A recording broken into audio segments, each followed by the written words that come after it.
Hey guys, what's going on? My name is Joe and welcome to a brand new video. And today we've got something kind of nice. So I'm going to be talking about my 10 best memories from Team Fortress 2. These are just some of the memories that I look back on and some of the moments that I look back on.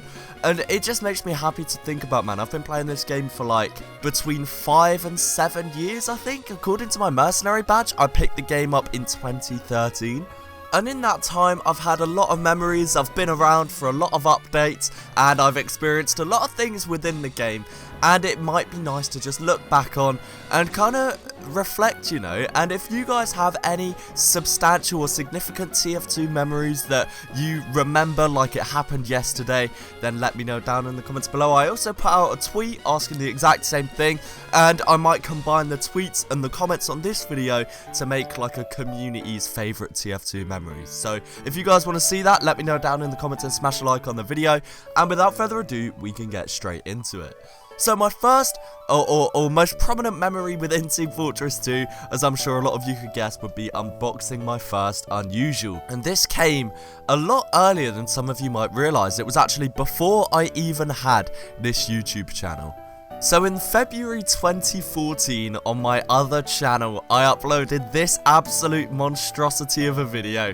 It's 50 seconds long. It was a couple days after my birthday, and I bought myself loads of keys to unbox with, and I actually managed to get an Unusual. Now, it wasn't a great Unusual, it was a noble nickel amassment of hats with steaming, but it was level 100, and it just sticks in my head so much because I was so excited with it, you know. I was already really big into trading. I had a lot of I had buds at the time, I'd had plenty of Unusuals, and like my backpack was in a really good spot, but just the fact I unboxed my own Unusual was great. And I very recently tried to track down the owner of it, to no avail, but yeah, I might actually go and try and buy it back just for that sentimental value of having the hat that I unboxed way back in 2014 back to its rightful owner. My next memory is acquiring my first Unusual in Team Fortress 2.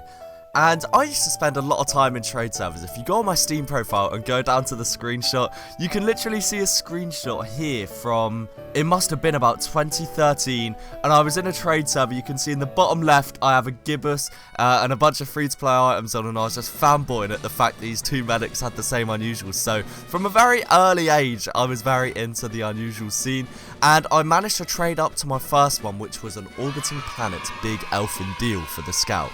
This was at a time where keys were like 6 or 7 refined, so trading was a lot simpler, as I'm sure you can imagine. But just the fact that I still remember the exact Unusual, I still remember owning it. I even remember how I traded up. I used to trade with the Mercs muffler. I used to buy them painted and then sell them for a little bit more, and I used to make a refined or two each time. Like, I was grinding, boys. Most of my hours in TF2 were literally sat in the same like 5 trade servers, just grinding up. And I mean, it's always been there, man. I've always had that love for trading in Team Fortress 2, and that is why it's such a prominent memory in my head when I acquired my first Unusual. Up next, we have another one related to Unusuals. It's the Crate Depression. Now, this probably shouldn't make it into my greatest TF2 memories of all time, but you gotta remember, guys, this was a time period for nearly a full day where you could open a crate and get a guaranteed Unusual. No one could have anticipated that back in like 2012, 2013, 2014, even up to 2019. No one would have anticipated that there would be a day where you can get guaranteed Unusuals, and I think most people will remember that for years to come, you know. It's such a historic day in Team Fortress 2 and just Valve games as a whole.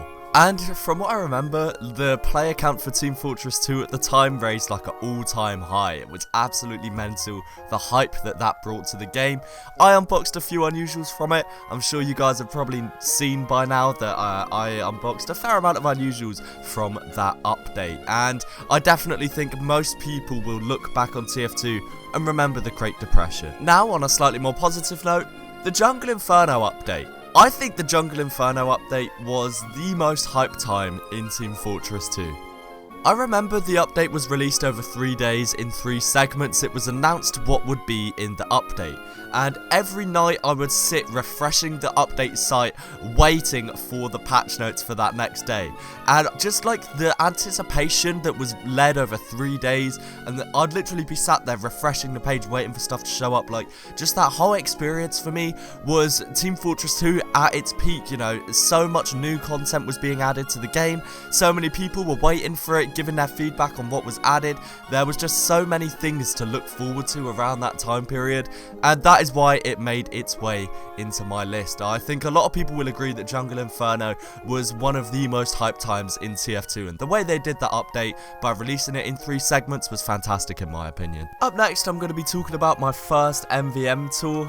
This would have been so long ago. I remember I was actually trying my first MVM tour for so long, and I kept getting kicked because I had no idea what I was doing, and that's a harsh reality of learning MVM. Most people don't have time to teach people, but there was someone who eventually showed me the ropes, told me, you know, if you're going to play this class, upgrade these things. I was playing engineer, he'd tell me where to put the sentry, where to put the teleporters, what upgrades to get, and I eventually finished my tour.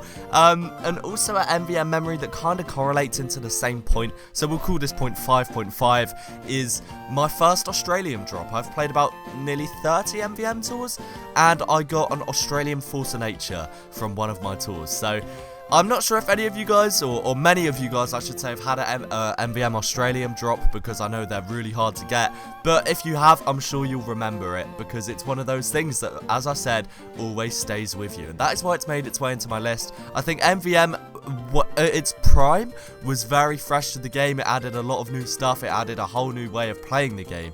And unfortunately, it's a little bit stale now. There hasn't really been anything added to it for multiple years. And because I spoke about updates earlier, I think it wouldn't be right if I didn't talk about the Love and War update. Now, the Love and War update came in 2014, and 2014 was a really strong year for TF2. There was the Love and War update, the Scream Fortress update, the End of the Line update, and the Smithmas update. There was 4 pretty big updates for that year, and the Love and War update is the most significant of them. Of course, there was the bread weapons, with the mutated milk, the self-aware beauty mark, and things like that. There was new weapons added, the backscatter, the airstrike, the tide turner, the classic, and the base jumper. There was a bunch of cosmetics added. There was new taunts added, so things like the conga, the bat 1000. There was actually so many taunts added in this update. Like, there was just so much going on in the Love and War update. They bring out the audition reel, I'm pretty sure it was called, which was like the way you acquired the new taunts, and just overall there was so much content added to the game in the Love and War update. It was one of those periods, once again, that I'm talking about, where there was just so much added and so much hype around the community, as there was so much more stuff to do. There were some mad unusuals introduced to the game as well. Things like the Mercs Mohawk and the Vive la France were introduced to the game, and the Tip Lid, which are all class hats that managed to be unboxed in crazy unusual forms. I remember when they were introduced, there was high tier unusual ones being unboxed, and it was just a mad period of time. Up next, I have the Black Bash, particularly the first one, just because it was the first time that we did it. That goes down as one of my best memories of my Team Fortress sort of experience, the PyroJoe charity event that we did. It was absolutely crazy. If you don't know, myself, I'm a member of the PyroJoe group, which is a bunch of YouTubers, and we all came together to do a 24-hour stream, and it was crazy. We raised a lot of money for charity. It was almost like the whole TF2 community came together to support this stream, which then supported the charity, and it really just did go to show what we can do as a community if we all work together. And I definitely think the Black Bash and things like Tip of the Hats are great examples of that. This is one that I'm sure a lot of you guys can sort of relate to. This is completing my first jump map. Now, it's pretty well known on the channel that I'm not the greatest rocket jumper. I've done multiple videos trying to complete jump maps and gradually improving my craft, but I'm still not great at it.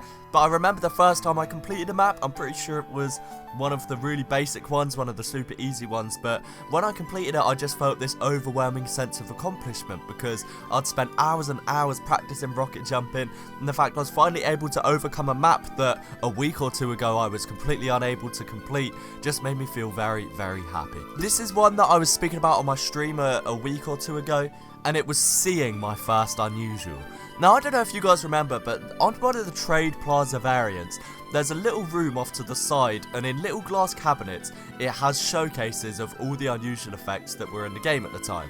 And I went in there and I was like, oh wow, like, you know, what are all these things? And someone walked into the room, I remember it was an engineer wearing the engineer's cap, and he had a memory leak unusual. And keep in mind, at the time, I was still knocking about with Merc's mufflers, so I was like, wow, what is that you're wearing? And he explained to me it was an unusual hat, you know, it's got these particle effects. And when I saw that, I mean, memory leak isn't even a particularly desirable effect, but when I saw that, I really wanted to work towards something like that, man. And it sparked that interest for me of unusuals, and it sparked that drive to trade and trade and trade. And, you know, I ended up getting my first unusual, which I spoke about earlier. And just like, I'm sure you guys probably maybe have a story about that as well. Seeing your first unusual and how it made you feel, if it drove you to start trading. I'm sure a lot of you guys can relate. And up next, this one technically isn't really a TF2 memory, but at the same time it is, and I'm sure you guys will understand why. It was going to the last INSOMNIA event that happened, the INSOMNIA I-65 event. It was a LAN event for a bunch of games, but TF2 has a section there as it normally does. And I went there for the first time this year, and I did vlog it. I never released the vlog because there wasn't that much that I vlogged because I was only there for one day, but I'm still kind of tempted to release it. I just feel like the time's gone, if that makes sense. Like, it doesn't make sense to release it 6 months on, but I don't know, maybe if people want to see it, I might get to edit in the rest of it. But yeah, I went there and met so many people that I'd spoken to on the internet for years, you know? Like my first time meeting some of my friends in the TF2 community and outside of the TF2 community. And just the fact that I was able to attend that event, meet people just through playing a game, is mind-boggling to me, and I'm sure a lot of people who've been to these LAN events, been to things like INSOMNIA, can relate. But guys, that is just about it for this video. If you did enjoy, then please do remember to leave a like and let me know your thoughts down below. And if you want to see more videos like this and general gaming content, do be sure to subscribe.